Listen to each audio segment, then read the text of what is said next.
ভয় আমাদের সবার জীবনেই আছে। কেউ ভয় পায় ব্যর্থতায়, কেউ একাকিত্বে, কেউ আবার ভবিষ্যতের অনিশ্চয়তায়।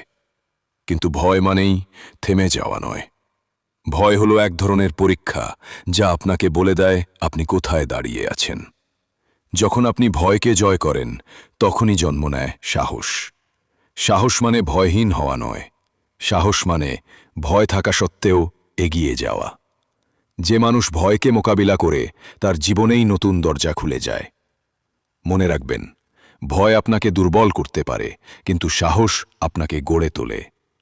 আর জীবনে যারা সাহস করে এগিয়ে যায়, ইতিহাস কেবল তাদেরই মনে রাখে।